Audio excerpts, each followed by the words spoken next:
जब भी बात आएगी, और जो लोग भी ये कहते हैं कि ये नौजवान लोग राजनीति करने आ गए हैं, उनसे सीना ठोक कर कहिए कि हाँ, राजनीति करने आए हैं, क्योंकि तुमने हमारे माटी को छला है। अब ये छलने की परिपाटी बंद करेंगे। हाँ लोग, चाची लोग समझ रहे हैं आज क्यों आए यहाँ पर? एक बार जोर से बोलिए, जय झारखंड, जय झारखंड।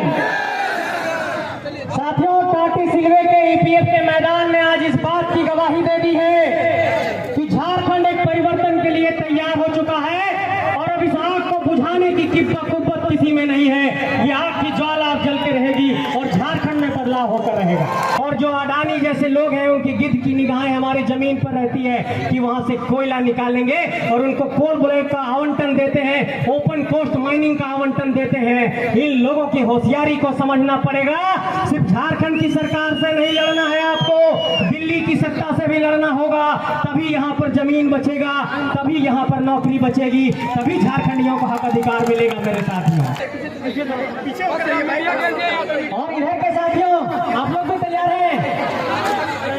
आप सभी भाइयों को, बहनों को, माताओं को, क्रांतिकारी साथियों को, आयोजन समिति के साथियों को, और दूर दराज से चलकर आई मेरी माताओं बहनों को, सबको क्रांतिकारी झारखंडी जोहार पेश करता हूँ, नमस्कार पेश करता हूँ, आदाब पेश करता हूँ।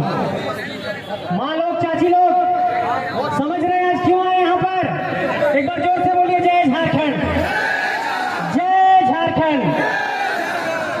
साथियों, टाटी सिलवे के ईपीएफ के मैदान में आज इस बात की गवाही दे दी है कि झारखंड एक परिवर्तन के लिए तैयार हो चुका है, और अब इस आग को बुझाने की कुव्वत किसी में नहीं है। ये आग की ज्वाला अब जलती रहेगी और झारखंड में बदलाव होकर रहेगा। लेकिन इस जनसैलाब से आज ये कहना चाहता हूं, और इस जनसैलाब को आज ये संदेश देना चाहता हूं, और ये बताना चाहता हूं कि पिछले 2 दशक के दौर में, पिछले 23 सालों में इस झारखंड के भीतर जिस तरीके से झारखंडियों को, यहाँ के आदिवासियों को, यहाँ के मूलवासियों को, यहाँ के दलितों को, यहाँ के अकलियतों को, यहाँ के पिछड़ों को जिस तरीके से ठगा गया है, ये ठगने का अध्याय बंद होगा, और 2024 में इतिहास के पन्नों में एक नया अध्याय लिखा जाएगा। इसका संकल्प आप सबको लेना है।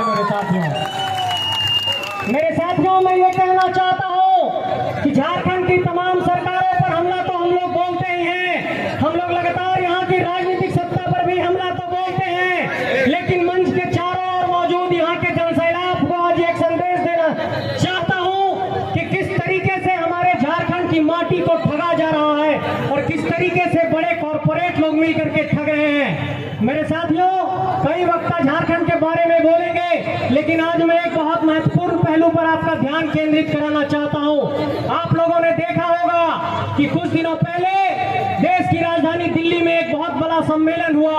वहां पर कई सारे राष्ट्राध्यक्ष आए, और हमारे माननीय प्रधानमंत्री मोदी जी ने उनसे बैठक की।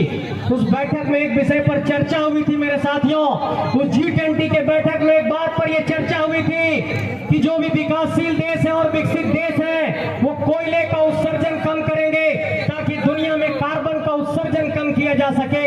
लेकिन मैं ये राजनीतिक सत्ता से और दिल्ली की सरकार से ये पूछना चाहता हूं कि जब वैश्विक मंच पर हमारे प्रधानमंत्री जाकर ये कहते हैं कि हम कार्बन का उत्सर्जन कम करना चाहते हैं, कोयले का उत्पादन कम करना चाहते हैं, तो यहाँ पर 41 कोल ब्लॉक का आवंटन जो देश में किया गया, जो बड़का गांव में किया गया, जो गोदलपुरा में किया गया, वो क्यों करते हैं? मुझे ये बताइए।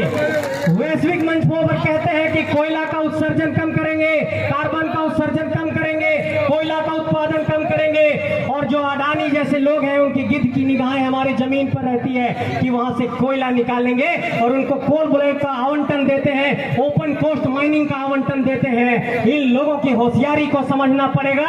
सिर्फ झारखंड की सरकार से नहीं लड़ना है आपको, दिल्ली की सत्ता से भी लड़ना होगा। तभी यहाँ पर जमीन बचेगा, तभी यहाँ पर नौकरी बचेगी, तभी झारखंडियों को हक अधिकार मिलेगा। मेरे साथियों, लेकिन ऐसा नहीं है। लोग कहते हैं कि कोई ए टीम है, कोई बी टीम है। इसी मंच से यह ऐलान करना चाहता हूं कि यहाँ पर जो अभी सत्ता में लोग बैठे हुए हैं, उस पार्टी को विनोद बाबू ने ही बनाया था, और विनोद बाबू ने कहा था कि पढ़ो और लड़ो। हम लोग पढ़ते पढ़ते लड़ने के लिए आज ईपीएफ के मैदान तक पहुंच चुके हैं और इस राजनीतिक सत्ता को संदेश देना चाहते हैं, कांके रोड की सरकार को संदेश देना चाहते हैं, गुरुआ के सचिवालय को यह संदेश देना चाहते हैं कि झारखंड की राजधानी रांची इस बात के लिए उलगुलान कर रही है कि हमें स्थानीय नीति चाहिए, हमें नियोजन नीति चाहिए, झारखंड की नौकरी में झारखंडियों को प्राथमिकता चाहिए, नहीं तो ये आंदोलन की आग नहीं दबेगी। मेरे साथियों, एक बात और कहना चाहता हूं कि झारखंड के अगर पिछड़ों की आबादी आप गौर करेंगे तो यहाँ पर पिछड़ों की जो आबादी है उसके अनुरूप में यहाँ पर पिछड़ों को आरक्षण नहीं मिला है। आप जानते होंगे कि तमिलनाडु में 69% का आरक्षण लागू है, लेकिन झारखंड में ओबीसी को आज तक 27% का आरक्षण नहीं लागू हुआ और यहाँ पर ओबीसी को आरक्षण नहीं मिला। लेकिन साथियों, इसकी भी होशियारी को समझना होगा। बहुत फिजूल बात करते नहीं, मुद्दे की बात कर रहा हूँ कि एक बात की होशियारी को समझना पड़ेगा कि अगर 3.25 करोड़ की आबादी किसी अधिनियम की मांग कर रही है, स्थानीय नीति की मांग कर रही है, नियोजन नीति की मांग कर रही है और अगर सरकार कोई विधेयक बनाती है तो राजभवन को उस विधेयक को बार बार रिजेक्ट भी नहीं करना चाहिए। राजभवन को भी ये संदेश है कि झारखंडियों के भावना के साथ मत खेलिए, जो विधेयक बनता है उसको कहीं ना कहीं उस पर विचार विमर्श करिए। मेरे साथियों, ये भी कहना चाहता हूं कि अगर झारखंड के भीतर 2 दशकों के बाद ये लड़ाई की आवाज निकली है और अगर घर घर से निकलकर इस लड़ाई को लड़ने के लिए हम सब नहीं आएंगे तो ये झारखंड में फिर से परिवर्तन नहीं हो पाएगा और इस परिवर्तन को, इस जनसैलाब को एक तरीके से सही दिशा में मोड़कर झारखंड की माटी में बदलाव लाना होगा और इसके लिए आप सब नौजवानों को संकल्प लेना होगा। मेरे साथियों, आप सबसे ये कहना चाहता हूँ, बहुत पीड़ा भी होती है, बहुत दर्द भी होता है। हमारी माँ बहन लोग यहाँ पर पहुंची हुई हैं, कई ऐसे लोग हमारे भाई हैं जो दिल्ली मुंबई महानगरों में पलायन करके गए हैं। मैं ये सवाल पूछना चाहता हूँ कि यहाँ उषा मार्टिन है, यहाँ वॉक्सफॉल की कंपनी है, यहाँ पर और भी कई सारी कंपनियां हैं, बिस्किट की कंपनियां हैं। मैं ये पूछना चाहता हूँ कि ये कंपनियां किसके जमीनों पर लगी है और क्या यहाँ के नौजवानों को नौकरी मिली है? 75% सरकार ने कहा था कि 75% निजी क्षेत्र की नौकरियों में यहाँ के नौजवानों को लाभ मिलेगा, लेकिन क्या यहाँ के नौजवानों को लाभ मिल पाया है? ऐसे बहुत सारे सवाल हैं जिन सवालों पर आपको गौर करना होगा। मेरे साथियों, मैं एक बात पर ध्यान दिलाना चाहता हूँ कि अगर नेतृत्व के कौशल को अगर अपनी माटी से नहीं उभारेंगे तो ये माटी चारागाह बन जाएगी।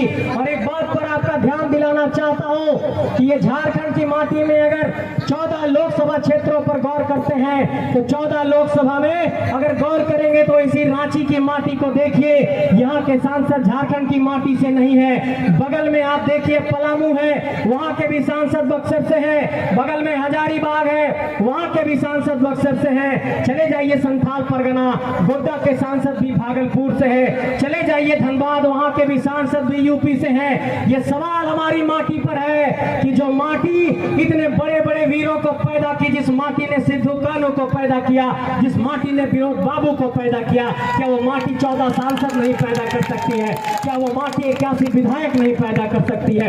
इस सवाल पर आपको सोचना होगा। मेरे साथियों, एक बात और आपको ध्यान दिलाना चाहता हूं कि हमारे लोग न्यायिक व्यवस्था में कम है, हमारे लोग अफसरशाही में कम है, हमारे लोग पुलिस व्यवस्था में कम है और इसलिए एक रास्ता आपके पास बचता है कि अपनी माटी के लोगों को चुनकर सदन भेजिए और दिल्ली में सबसे बड़े पंचायत लोकसभा के भीतर भेजिए। यहाँ पर 81 विधायक अपने माटी से चुनिए, तभी 6 राज्यसभा के सांसद भी अपनी माटी से हो पाएंगे। और जब तक ये नहीं होगा, ये झारखंडियों का हक अधिकार लूटा जाता रहेगा। मेरे साथियों, इस बात पर आपको ध्यान देना है। मेरी माँ बहन लोग, आप लोगों से भी ये कहना चाहते हैं कि बेटियों को पढ़ाइए। और एक बात कहा था, यहाँ के बहुत बड़े एक शख्सियत हुए हमारे इलाके में, टिकलाल बाबू, टिकलाल महतो ने कहा था कि जब भी अपने विचार करने की जरूरत होगी तो जब वोट देने की बारी आए और जब बेटी देने की बारी आए तो उस पर चिंतन करिएगा। इसलिए मैं ये कहना चाहता हूँ कि वैसे लोग जो लोग यहाँ पर लूट रहे हैं झारखंड को, चाहे कि यहाँ की नौकरशाही हो, चाहे यहाँ के नेता हो, आपने गौर किया होगा कि यहाँ के नौकरशाह जेलों में बंद है जमीन लूट के मामले में। इस तरीके से कहीं ना कहीं ये दिखाई पड़ता है कि पूजा सिंघल जैसे लोग, छवि रंजन जैसे लोग, वीरेंद्र राम जैसे इंजीनियर इस झारखंड के भीतर नौकरशाही को भी दीमक लगा चुके हैं। इसलिए इस राज्य में सिर्फ नेताओं से नहीं लड़ना है, इस राज्य में नौकरशाही से भी लड़ना है और इस लड़ाई को आप सब अंजाम देंगे। इस लड़ाई को अगर मुकाम तक पहुंचाना है तो बिना आपके सहयोग के लड़ाई मुकम्मल नहीं होगी। इस लड़ाई को मुकम्मल करने के लिए एक बार पुनः आह्वान कर रहा हूं कि झारखंड की इस धरती को आइए हम एक नया तेज देते हैं, एक नया आग देते हैं और घर घर से एक आंदोलनकारी पैदा करके झारखंड की धरती में एक गुलाम को पैदा करते हैं। मेरे साथियों, तैयार हैं आप सब? क्या संकल्प लेने को तैयार है? दोनों हाथ उठाइए, जोर से बोलिए जय झारखंड। नौजवान साथियों, आप सब तैयार हैं? मेरे साथियों, मैं ये कहना चाहता हूं कि अगर इस धरती के भीतर अगर उन गुलाम की जब भी बात आएगी और जो लोग भी ये कहते हैं कि ये नौजवान लोग राजनीति करने आ गए हैं, उनसे सीना ठोक कर कहिए कि हाँ, राजनीति करने आए हैं क्योंकि तुमने हमारे माटी को छला है। अब ये छलने की परिपाटी बंद करेंगे और पहली पंक्ति में आकर आपको चुनौती देंगे। उन लोगों को चुनौती देना सीखे मेरे साथियों। और जब तक ऐसे लोगों से आंख मिलाकर बात नहीं करेंगे, ये लोग इस माटी को लूटते रहेंगे। इसलिए जमीन बचाने की बात हो, नौकरी बचाने की बात हो, स्थानीय नीति बनाने की बात हो, नियोजन नीति बनाने की बात हो, झारखंड के 3rd और 4th ग्रेड के नौकरी में प्राथमिकता की बात हो, ये झारखंडियों के हक अधिकार की बात है। और तब तक मैं ये कहना चाहता हूं आप लोगों से कि लोग ये कहते हैं कि ये झारखंडी लोग नफरत फैला रहे हैं, लेकिन चारों बगल देखिए तिरंगा भी लगा हुआ है। इसका मतलब कि इस सार्वभौम संप्रभु सत्ता का जो प्रतीक हमारा तिरंगा है, इससे मोहब्बत तो है ही, लेकिन ये जो हरा गमछा हर माथे पर लगा है, हर छाती पर है, उस हरे रंग से भी उतना ही प्रेम है। इसलिए झारखंड से भी उतना ही मोहब्बत है जितना इस तिरंगे से मोहब्बत है। इस यहाँ पर हुंडरू फॉल हो, चाहे जोन्हा फॉल हो, चाहे यहाँ पर सीता फॉल हो, ये यहाँ पर जो झरने हैं, ये इस बात के लिए हम लोगों को उद्वेलित कर रहे हैं कि आप लोग भी बहना सीखिए और झारखंड की गलियों गलियों में जाकर इस आंदोलन की आवाज को तेज करिए। इन नदियों की तरह आपको बहना होगा, इन पेड़ों की तरह आपको हवा का अख्तियार करना होगा रुख, और इन नदियों के प्रेरणा के बल पर आप लोगों को झारखंड को एक नए दिशा में ले जाने का संकल्प लेना होगा। मेरे साथियों, आज बहुत सारे वक्ता आए हैं, लेकिन ये बात बहुत खुशकिस्मती की है और उन लोगों को भी जवाब देने की आज बारी आ गई कि जो लोग कहते हैं कि ये आंदोलन सिंथनबाद बोकारो तक है, उन लोगों तक, मीडिया वाले साथियों, आप लोगों तक ये कहना चाहता हूं कि एक बार दिखा दीजिए कैमरा घुमा करके और कह दीजिए उन लोगों से कि जनसैलाब ने इस बात की गवाही दे दी है कि कोई पैसे से आई भीड़ नहीं है, ये भीड़ आंदोलन के लिए उत्तेजित है। माँ बहन लोग, कोई पैसा दिया आने के लिए, कोई डीजल दिया, कोई गाड़ी दिया, मीडिया के साथियों एक बार देख लीजिए, ये जनसैलाब झारखंड को बचाने के लिए निकली है और इस जनसैलाब की आग को कोई रोक नहीं पाएगा। ये झारखंड अब एक नए उलगुलान को तैयार है। चलिए उलगुलान को आप सब साथ दीजिए। आप सबको बहुत बहुत आभार, बहुत बहुत शुक्रिया। आप लोगों ने बहुत ध्यानपूर्वक